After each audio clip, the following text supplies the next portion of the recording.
There are more robots on Mars than humans. That has always been true.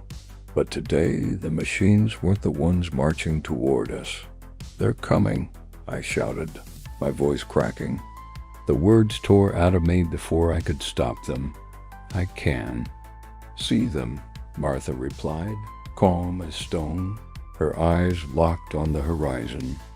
The Martian sky had that sickly yellow haze that comes before a storm, casting the dust-red plain in a strange half-light. Even at this distance, I could make them out, an advancing tide of soldiers in gleaming surface suits, their mirrored visors reflecting the cold sunlight. Behind them came the machines, squat armored crawlers and tall, insect-legged gun platforms, kicking up choking plumes of dust. The whole formation moved like a single living thing, the ground quivering under its approach. My grip tightened around the safety rope strung across our pathetic defense line. If you could call a row of ropes tied to wooden poles a defense. If there's something we can do, it has to be now. Do we even stand a chance? "You'll see soon enough," Martha said, maddeningly serene. She finally turned toward me, and for a moment her face glowing faintly in the yellow light looked almost gentle. I wanted to shake her. "What's the plan?" She just said, "We wait." Wait. For what? Reinforcements weren't coming. If those soldiers reached us, there would be no surrender, no mercy. I'd seen what their weapons could do burning through a man's suit and skin before he even hit the ground. I glanced back toward the shelter, a shallow trench lined with concrete. Nothing inside but medical crates. No guns, no armor. Number. Salvation. The absurdity hit me like a slap. We had volunteers and bandages. They had laser cannons. Was the plan to let them kill us and then patch ourselves up? Martha didn't move.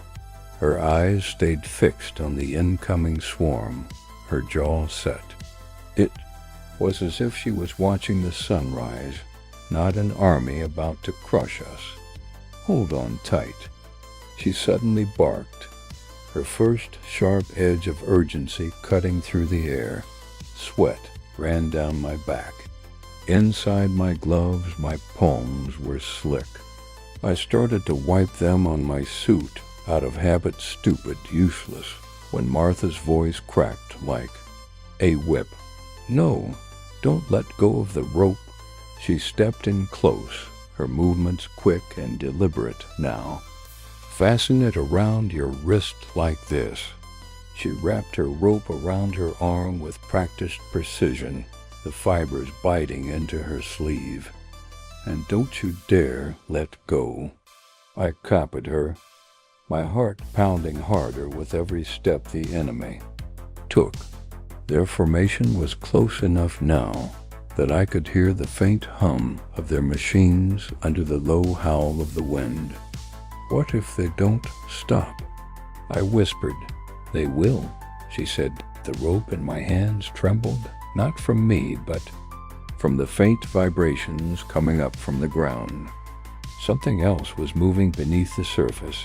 That was when I realized maybe Martha's calm wasn't madness.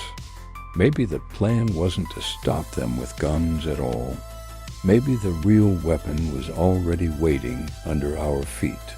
And so we stood there, bound to the rope, the enemy bearing down on us, the air charged and ready to split seconds from something that would either save us or bury us.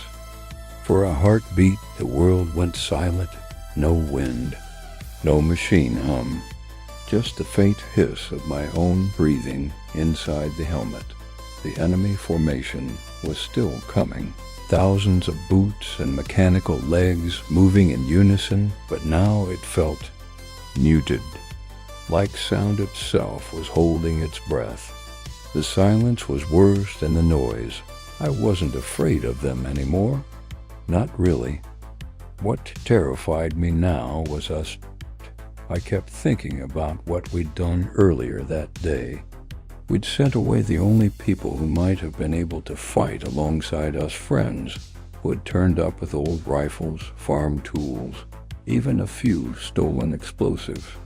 They wouldn't have lasted long, sure, but at least they would have stood between us and the advancing wall of death. Instead, we told them to go. Correction, Martha told them to go. And I didn't stop her. Why? I murmured under my breath, my eyes locked on the glint of metal in the distance. Why on Mars did we send them away? Beside me, Martha didn't even look my way. Mesfin, she said quietly, trust. I was about to demand an actual explanation when I felt the first faint tremor under my boots. Subtle like a pulse in the ground. Martha, she smiled. Not a warm smile. Not a smug one. This was different. This was the smile of someone who knew. We wait, she said again. The tremors grew, rippling through the rope into my arms. Dust sifted down from the sky in lazy spirals, and the air took on that electric heaviness you get before lightning strikes. I could taste the static on my tongue. The enemy was closer now, close enough to see the details of their armor, the pulse of their weapon ports charging up. The front line didn't slow, didn't hesitate, Martha.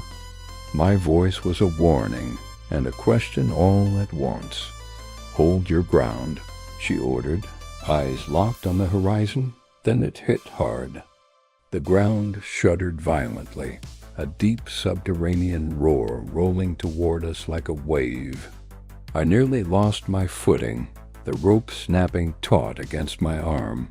The enemy's perfect formation wavered. Some stopped, others stumbled.